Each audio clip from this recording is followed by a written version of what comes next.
इसका कोई तर्क नहीं समझ में आता। भैया, अपनी आत्मा का इतना टुकड़ा तो हैरी पॉटर के टॉम रिडल ने भी नहीं किए थे। ईसा, जो भेड़ों को प्यार से उठाए हुए दिखाए जाते हैं, सुअरों पर दया क्यों नहीं कर सके? नमस्ते सभी को मित्रों, वैचारिक मंथन एक्स मसीही यूट्यूब चैनल पर मैं आपका साथी आशीष चौरसिया आप सभी का हार्दिक स्वागत एवं अभिनंदन करता हूं। पवित्र शास्त्र की विचित्र बातें। जी हाँ मित्रों, अगर आपने इस श्रृंखला की पिछली कड़ी को नहीं देखा है तो ऊपर दिख रहे आई बटन पर क्लिक करके आप हमारी पिछली वीडियो को अवश्य सुनिए, क्योंकि पिछले वीडियो को देख के आपको पता चलेगा कि किस प्रकार से ईसाइयों का परम दयालु परमेश्वर यहोवा 42 बच्चों की निर्मम हत्या करवा देता है और किस प्रकार से मूसा के युद्ध में केवल हाथ उठाने से लोगों को युद्ध में विजय प्राप्त हो जाती है।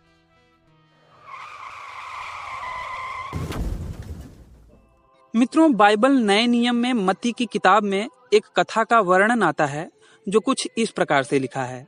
जब यीशु दूसरे तट पर गदरेनियों के प्रदेश में आए तब उन्हें भूत से जकड़े हुए 2 मनुष्य मिले। वे कब्रों के मध्य से निकलकर आए थे। भूतों ने निवेदन किया, यदि आप हमें निकाल ही रहे हैं तो हमें सुअरों के झुंड में भेज दीजिए। यीशु ने उनसे कहा, जाओ। वे निकलकर सुअरों के झुंड में समा गए और वह सारा झुंड कगार से झील की ओर झपटा और जल में डूब मरा। यह लिखा है मत्ती अध्याय नंबर 8 वचन नंबर 28, 31 और 32 में। और यही कहानी मरकुस अध्याय नंबर 5 वचन नंबर 13 में कुछ इस तरीके से बताई गई है। यीशु ने उन्हें अनुमति दे दी। अशुद्ध आत्माएं निकलकर सुअरों में समा गईं और 2000 का वह विशाल झुंड कगार से झील की ओर झपटा और उसमें डूब गया। यद्यपि हिंदी बाइबल में कब्रों के मध्य से निकलकर वाक्यांश है, पर अंग्रेजी बाइबल में यह वाक्यांश कब्रों में से लिखा हुआ आता है। अब कोई सामान्य व्यक्ति विचार करे कि क्या कब्रों में से कोई व्यक्ति निकलकर आ सकता है भला?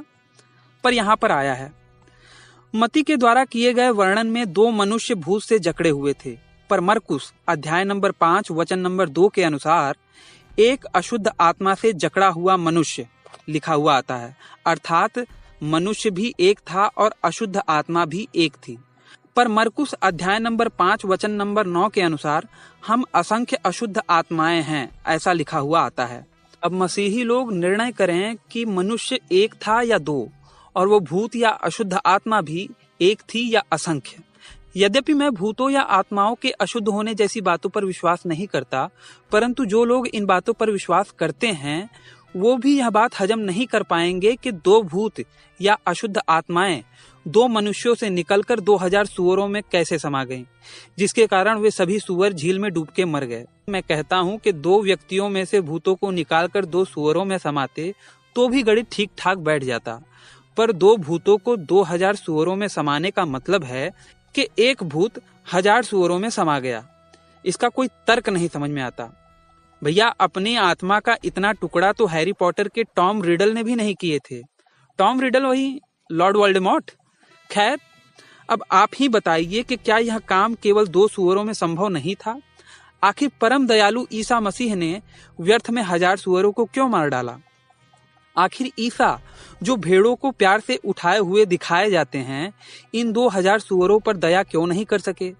उन्हें क्यों डूबने दिया? वे भी तो आखिर प्राणी ही थे।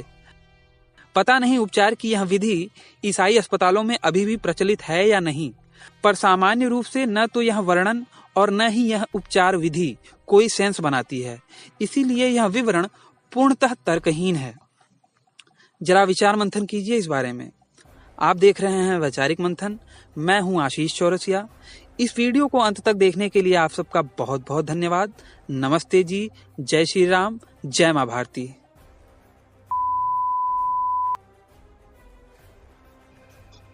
अच्छा जी।